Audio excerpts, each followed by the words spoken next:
जय मित्रांनो, स्वागत आहे आपलं द गुरुजी यूट्यूब चॅनलवर। मित्रांनो, पेस भरती बघा, जी काही कंत्राटी शिक्षक भरती आहे, तर ती कंत्राटी शिक्षक भरती संदर्भात जाहिराती सध्या येत आहे आणि काही जिल्हा परिषदच्या सध्या बघा निवड जे काही याद्या आहे, तर त्या निवड याद्या देखील बघा प्रसिद्ध ह्या झालेल्या आहे।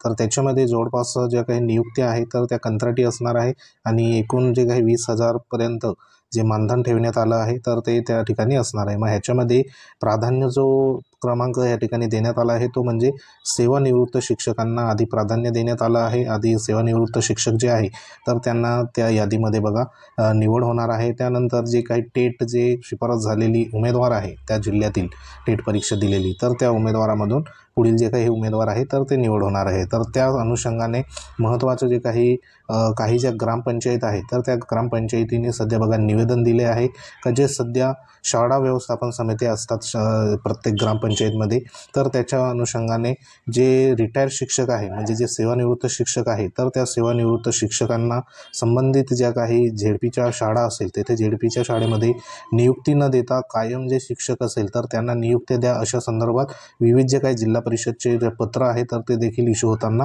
आपल्याला दिसून येत आहे। आता हे जे पत्र आहे ते 16 तारखेला बघा एका जी काही ग्रामपंचायत आहे नाशिक जिल्ह्यामधली, तर त्या जिल्ह्यातील जे काही प्रति बघा या ठिकाणी मुख्य कार्यकारी अधिकाऱ्यांना पत्र हे दिले आहे। तर असे जे पत्र आहे ते बहुतेक ज्या काही ग्रामपंचायती आहे तर त्यांच्या शाळा व्यवस्थापन समितीने या ठिकाणी बघा देण्यात आलेले आहे। तर ह्याच्यामध्ये शाळा व्यवस्थापन समिती जिल्हा परिषद प्राथमिक शाळा निरंगुडे, तसेच बघा समस्त ग्रामस्थ तालुका त्र्यंबकेश्वर जिल्हा नाशिक यांच्या वतीने सध्या या ठिकाणी मुख्य कार्यकारी अधिकाऱ्यांना पत्र देण्यात आलं आहे। तर तो विषय जो आहे तर तो विषय बघा जिल्हा परिषद प्राथमिक शाळा निरंगुडे जे काही तालुका त्र्यंबकेश्वर जिल्हा नाशिक येथील शिक्षकाच्या रिक्त जागेवर सेवानिवृत्त शिक्षकांच्या नियुक्ती न करता नवीन शिक्षक देण्याबाबत असं या ठिकाणी म्हटलेलं आहे। तर ह्याच्यामध्ये जे काही शिक्षक आहे तर ते शिक्षक जे आहे तर ते बघा जे रेग्युलर शिक्षक असेल तर त्यांना ह्या ठिकाणी पाठवायचं आणि जे सेवानिवृत्त शिक्षक आहे तर त्यांना बघा नियुक्ती देऊ नये, अशा संदर्भात इथे जो काही तेथील शाळा व्यवस्थापन समितीने निर्णय हा घेतला आहे। असे जे काही पत्र आहे ते वेगवेगळ्या जिल्हा परिषदच्या आपल्याला पाहायला मिळत आहे।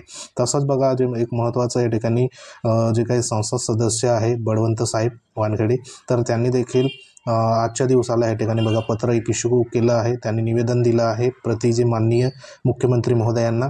तर ह्याच्यामध्ये जो विषय होता तर तो विषय म्हणजे आपलं जे अनुसूचित क्षेत्रातील 17 संवर्गाच्या कायमस्वरूपी पदभरती तात्काळ करण्यात यावी, असा संदर्भात इथं एक निवेदन देखील बघा देण्यात आलं आहे।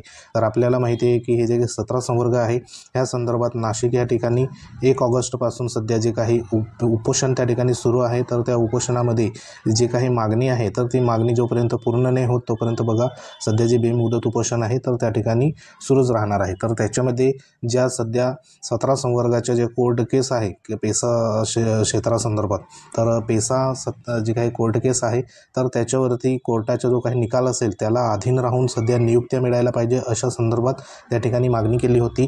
आणि त्या अनुषंगाने महत्त्वाचं बघा जे पत्र आहे म्हणजे जे एफिडेविट सादर करण्यासंदर्भात बघा महाधिवक्त्यांना तसं पत्र देखील इश्यू करण्यात आलं आहे शासनाच्या वतीने। आणि आपल्या सर्वांना माहिती आहे की जी पेसा केसची जी पुढील जी डेट असणार आहे तर ती 17 तारीख आहे, 17/9/2024ला, म्हणजे जवळपास जी डेट आहे तर ती ह्या ठिकाणी बघा पुढच्या महिन्याची देण्यात आली आहे। तर ही 17/9/2024ला एफिडेविट न सादर करता जर लवकरात लवकर बघा कशा पद्धतीने एफिडेविट लवकरात लवकर त्या ठिकाणी सुप्रीम कोर्टामध्ये सादर करता येईल, तर त्याच्यावरती जी काही विचारविमर्श आहे तर ते सध्या बघा करण्याचं जे काही नियोजन आहे ते देखील सुरू आहे। तसं जे काही माननीय झिरवळ साहेब आहे तर त्यांनी आजच्या जे काही वृत्तपत्रामध्ये स्टेटमेंट दिलं आहे की जे सध्या पुढील आठवड्यामध्ये दिल्लीला जाणार आहे, ह्या संदर्भात ज्या काही पुढील जे काही एफिडेविट असेल तर ते कसं तात्काळ सादर करता येईल त्या संदर्भात।